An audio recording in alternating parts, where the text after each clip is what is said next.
un príncipe vestido de hierro y terciopelo, cuyo trono se cimentaba sobre el miedo. Vlad el Empalador no gobernaba con leyes, sino con sangre.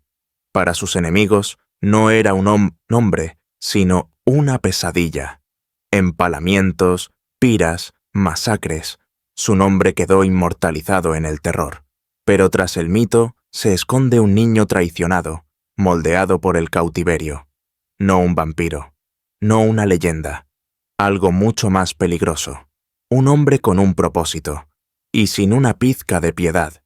Nació entre 1428 y 1431, a la sombra de un trono y bajo la espada del destino. Vlad, hijo de Vlad Dracul, no era un niño cualquiera.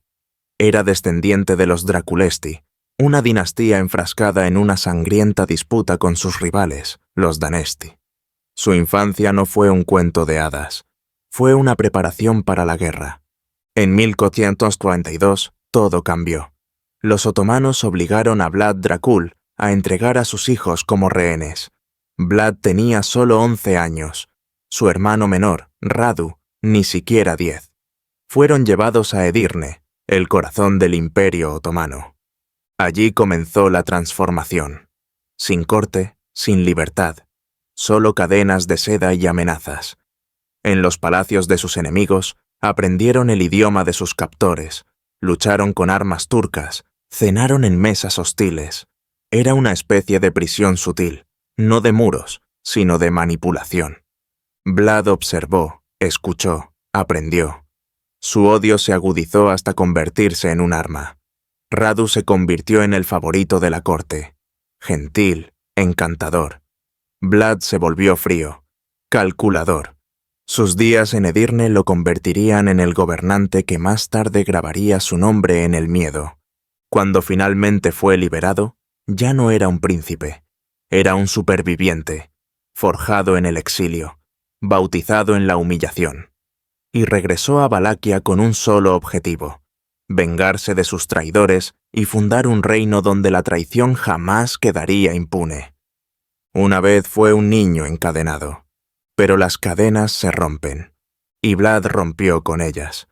En 1248, tras años de exilio y cautiverio, Vlad aprovechó su oportunidad. Con la ayuda de los otomanos, regresó a Valaquia. Su objetivo, el trono. Pero lo que encontró no fue un reino, sino un nido de víboras. Su rival, Vladislav II, de la familia Danesti, estaba en campaña. Vlad atacó. A los pocos días fue declarado voivoda de Valaquia. Solo tenía 17 años. Pero su reinado era frágil, construido sobre arena. Los boyardos desconfiaban de él. Los campesinos no le temían. Y Vladislav regresó, furioso, armado y decidido a vengarse. Vlad fue expulsado. Su primer reinado duró apenas 2 meses. Sin embargo, fue suficiente para dejar cicatrices, tanto en sus enemigos como en su propia alma. Había probado el poder. Había visto cuán débil era realmente el trono. Y había aprendido. Si quieres gobernar, debes sembrar un miedo más profundo que cualquier espada. Huyó, vagó, pero sus ojos nunca se apartaron de Valaquia. Regresaría. No como un príncipe con un derecho, sino como un gobernante con un mensaje. Y ese mensaje estaría escrito con sangre. En 1456, Vlad regresó, no como un exiliado, sino como un verdugo. El trono de Valaquia estaba una vez más a su alcance, y esta vez lo sostendría con puño de hierro. Con el apoyo de sus aliados húngaros y su propia estrategia, derrotó a Vladislav II en combate directo. Algunas fuentes dicen que Vlad mató personalmente a su rival en un duelo. A partir de ese momento, ya no era un príncipe, sino un gobernante. Y no cualquier gobernante, sino un hombre que gobernaría a través del miedo, el fuego y un orden estricto. Su primer acto, la venganza. A los boyardos que lo habían traicionado antes, los invitó a un gran banquete. Mientras corría el vino, sus soldados atacaron.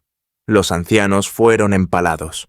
Los jóvenes y más fuertes fueron obligados a marchar hacia el árido desierto de Poenari para construirle una fortaleza. Pocos sobrevivieron. Este era el mensaje de Vlad: lealtad o muerte. Lo que siguió fue un régimen de férrea disciplina. Ladrones, decapitados. Mentirosos, ahorcados. Traidores, púas y fuego. Bajo Vlad, Valaquia no conoció piedad. Pero funcionó. Los caminos se volvieron seguros, los impuestos más justos. El orden se restableció. Bajo su reinado de terror, la tierra floreció, no por amor, sino por miedo. Sus enemigos susurraron su nombre. Sus súbditos inclinaron la cabeza. Y Vlad, él gobernó. No como un hombre, sino como un dios de la venganza. Llegaron como comerciantes, pero se convirtieron en enemigos. Los sajones de Transilvania, colonos alemanes con oro en los bolsillos y lealtad a la corona húngara, pronto perdieron el favor de Vlad. Lo que comenzó como un conflicto por peajes e impuestos terminó en sangre. Vlad exigió que las ciudades sajonas siguieran sus leyes. Se negaron. Acuñaron su propia moneda, obedecieron sus propias reglas. Para Vlad, esto no era economía, era rebelión. Y la rebelión merecía castigo. En 1459 marchó sobre la ciudad de Brasov, no con diplomáticos, sino con fuego. Las casas fueron quemadas hasta los cimientos, los comerciantes fueron empalados, los que se resistieron fueron ejecutados, algunos con picas, otros con espadas o hervidos vivos. Vlad no se limitaba a las tácticas de combate, era un maestro del terror. ¿Un ejemplo notorio? Invitó a los líderes sajones a la paz, negociaciones, y luego los arrestaron, torturaron y empalaron. Nada de diplomacia, solo dominación. Pero era más que venganza. Vlad lo comprendió. Para gobernar, necesitaba más que victorias, necesitaba una reputación.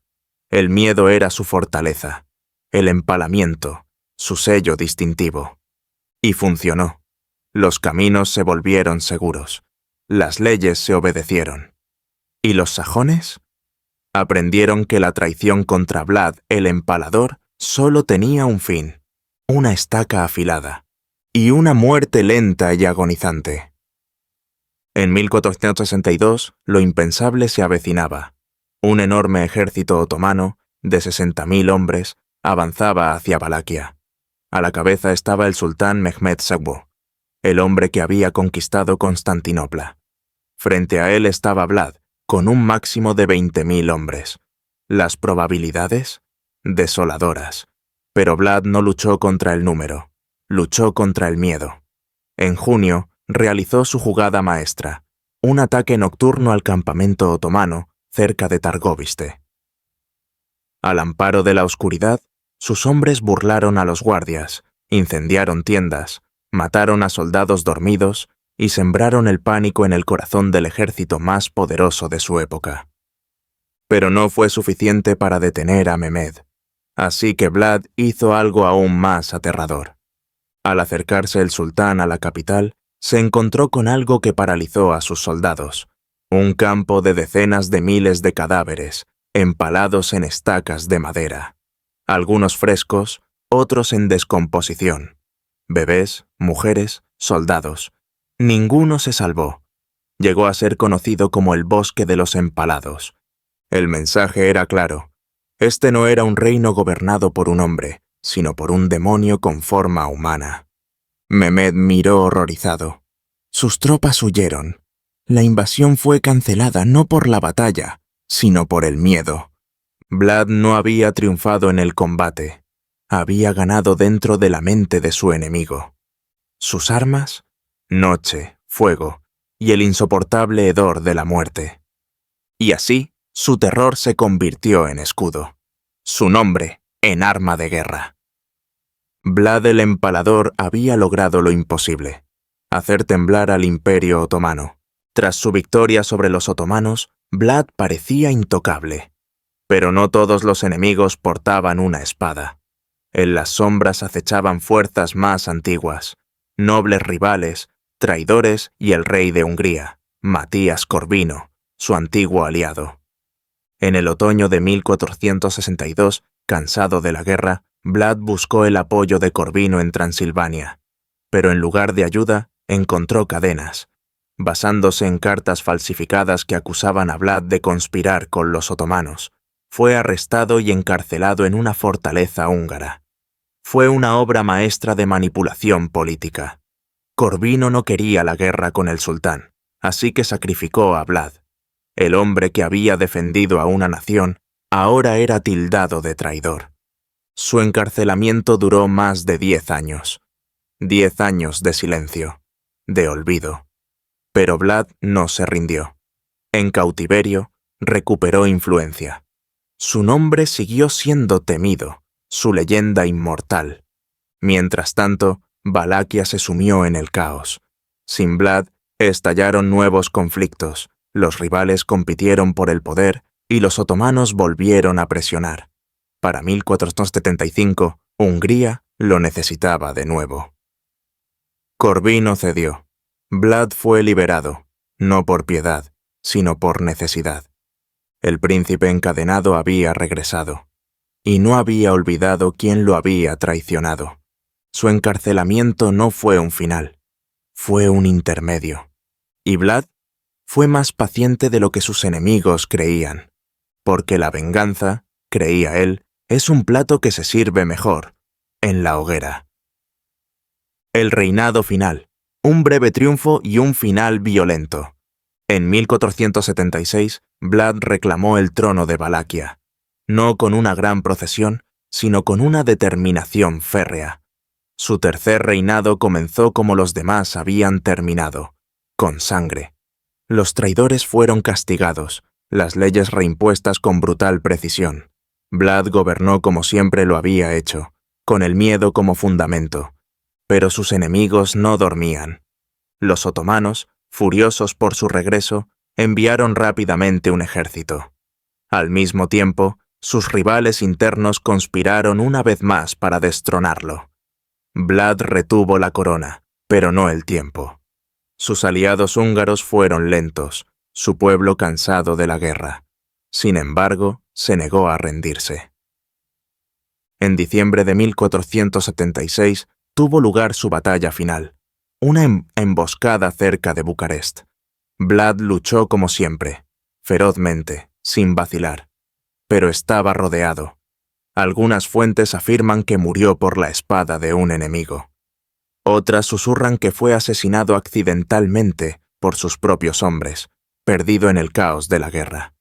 Su cabeza fue cercenada, embalsamada y enviada al sultán en Constantinopla como trofeo. Su cuerpo nunca fue encontrado de manera concluyente. Y así terminó Vlad el Empalador. No en un trono, ni en la gloria, sino en el campo de batalla. Su rostro, un premio para sus enemigos. Su nombre, un eco que perduraría durante siglos. Su reinado fue breve, sus métodos crueles, pero su legado, inolvidable. Porque no solo gobernó con acero, gobernó con miedo. Y el miedo no muere con el cuerpo. Vlad el Empalador murió como vivió, violentamente. Pero su muerte no enterró su leyenda. En cambio, la arraigó. En Valaquia fue recordado como un gobernante que impuso el orden mediante el terror. Para sus enemigos era un monstruo con forma humana. Pero la historia tenía otros planes. Siglos después, su historia se cruzó fronteras. En 1897, Bram Stoker publicó Drácula, una novela sobre un conde de Transilvania que bebía sangre y desafiaba a la muerte. Aunque la conexión era vaga, el nombre Drácula provenía directamente del linaje de Vlad. El hijo del dragón se convirtió en el príncipe de los no muertos. Pero el mito esconde al hombre. Vlad no era un vampiro. No bebía sangre. Lo que ejercía era miedo. Un miedo calculado y despiadado. Sus enemigos empalados no eran ficción de terror, sino cuerpos reales, apilados por miles. Sus guerras no eran cuentos románticos, sino campañas brutales bañadas en fuego y carne. Y, sin embargo, incluso hoy, su imagen se sitúa a caballo entre el héroe y el horror. En Rumania es un icono nacional, un defensor contra los invasores extranjeros, un príncipe que se atrevió a enfrentarse a los otomanos. Su retrato cuelga en museos. Su nombre adorna las calles. Algunos lo llaman patriota, otros lo llaman el diablo. Lo que permanece es la paradoja. Vlad el Empalador gobernó con crueldad, pero dejó una huella que sobrevivió a reinos. Su reinado fue breve, su trono fue robado con frecuencia, pero su leyenda fue eterna. No porque bebiera sangre, sino porque hizo sangrar al mundo. Y a la sombra de hierro y mito, su legado perdura. Mitad historia, mitad pesadilla. Un hombre convertido en monstruo, y luego en algo mucho peor.